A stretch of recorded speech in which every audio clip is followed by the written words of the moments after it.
Selamat mendengarkan cerita novel fiksi. Jenderal Fate dari Indonesia dan Raja Penjara Darah Mantan Kaisar Kegelapan. Bab 133. Memberikan beberapa tamparan keras di wajahmu. Sampah. Perkataan Lintang membuat semua orang di ruang tamu itu langsung terdiam.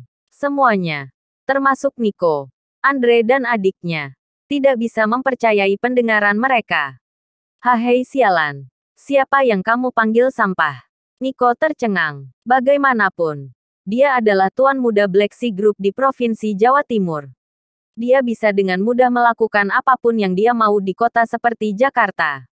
Segera setelah dia memperkenalkan diri, orang-orang terkemuka sekalipun akan bertekuk lutut dan menyapanya dengan sopan. Akan tetapi, Nico tidak menyangka orang rendahan seperti Lintang akan menghinanya dan menyebut dirinya sampah. Tidak hanya dia, tapi Andre, yang berdiri di sampingnya, juga memucat. Ia lantas segera menegur Lintang. Lintang, omong kosong apa yang kamu katakan? Apa kamu tidak tahu kalau Tuan Muda Nico adalah Tuan Muda dari Black Sea Group? Apa kamu ingin grup keluarga Barma mendapat masalah? Andre bicara sambil berkeringat dingin. Dia sangat tahu kalau Nico adalah pria yang sangat kejam dan angkuh. Dia akan kehilangan kesabaran dan bahkan akan mematahkan kaki orang-orang yang membicarakannya di belakangnya. Apalagi jika seseorang menghinanya di depan umum begini. Dan sekarang, Lintang seolah menggali kuburannya sendiri karena sudah berani menghinanya. Di sisi lain, Siswanto dan yang lain juga merasa terkejut. Mereka tidak menyangka Lintang akan menjadi sangat nekat menghadapi pria muda itu. Tepat saat mereka akan membujuk Lintang, amarah Nico langsung meledak lantaran wajahnya sekarang memerah karena marah. Dia menunjuk Lintang dengan jarinya dan berteriak, "Dasar brengsek! Kamu menggali kuburanmu sendiri. Beraninya kamu menghinaku. Kamu memang mencari masalah. Jika kamu memang berani, aku menantangmu untuk menghinaku lagi. Aku bersumpah akan membuat perusahaanmu, grup keluarga Barma, langsung bangkrut." Kata-katanya sangat kejam dan penuh dengan kebencian. Plak. Tetapi, segera setelah dia menyelesaikan kalimatnya, sebuah tamparan mengenai wajahnya dengan telak. Tamparan itu sangat keras sampai membuat Nico merasa pusing dan mundur beberapa langkah sebelum bisa kembali menyeimbangkan dirinya dan berdiri dengan tegak. Hening. Pada saat itu, seluruh bagian ruang tamu itu berubah menjadi sangat hening. Semua orang melihat ke arah Lintang, orang yang baru saja menamparkan Nico. Bulu kuduk mereka meremang saat melihat bekas telapak tangan berwarna merah tercetak dengan jelas di pipi Nico. Tetapi, apa yang terjadi selanjutnya bahkan membuat mereka menjadi lebih tercengang dan kaget. Membuat perusahaan kami bangkrut. Kamu, plak. Lintang tiba-tiba muncul di hadapan Nico seperti hantu. Sebelum dia bisa mengatakan apapun, Lintang sudah memberikan tamparan keras lain di wajahnya. Sehebat apa Black Sea Group? Plak. Lintang kembali menamparkan Nico. Sehebat apa seorang tuan muda seperti dirimu? Plak. Lintang kembali menamparnya sekali lagi. Semua orang tercengang melihat apa yang terjadi di depan mereka. Yang mereka tahu adalah Lintang terus maju. Dan di setiap langkah yang diambilnya, dia akan menamparkan wajah Nico dengan keras.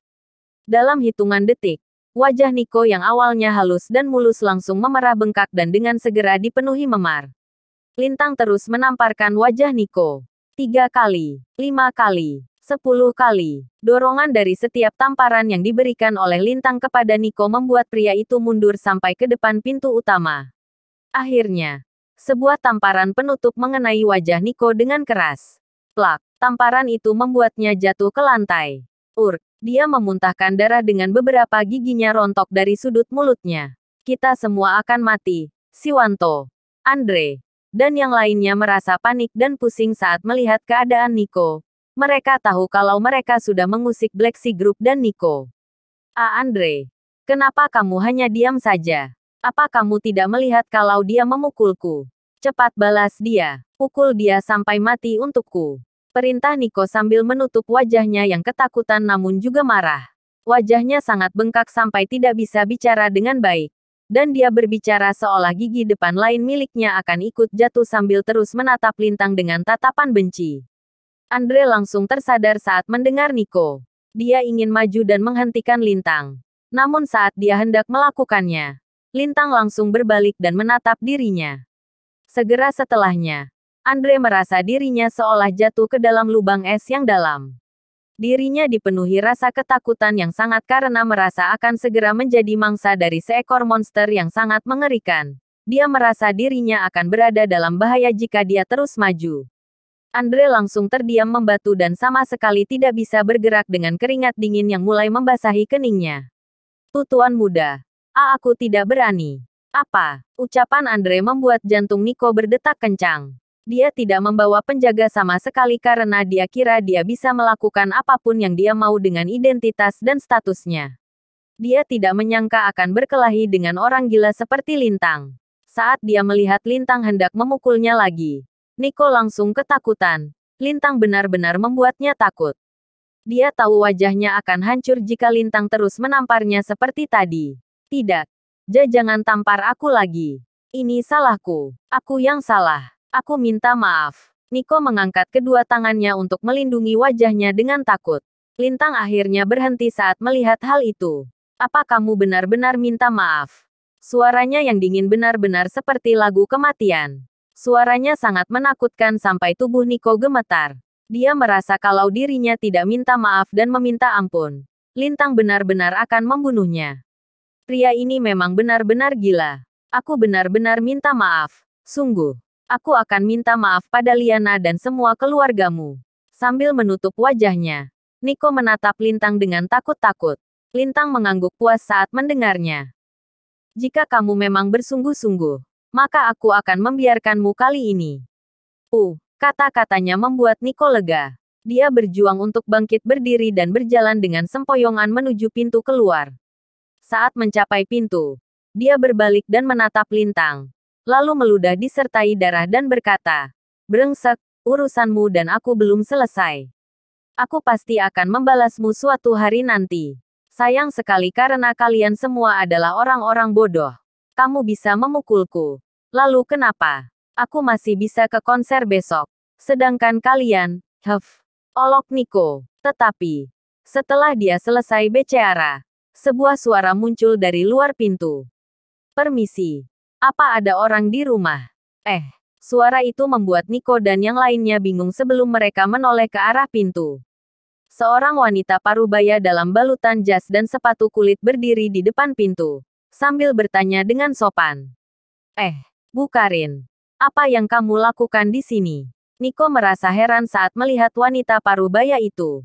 Dia adalah Karin Hatsia, asisten pribadi dari Sang Diva Asia, Tamara Wiraatmaja. Karin dikenal sebagai asisten pribadi paling cakap dan terkemuka untuk para selebriti oleh orang-orang di industri hiburan. Bisa dikatakan bahwa Tamara mendulang kesuksesannya sebagai bintang paling panas di Asia juga karena adanya Karin. Selain skor musik milik Lintang, Nico sudah menyukai Tamara selama 3 tahun.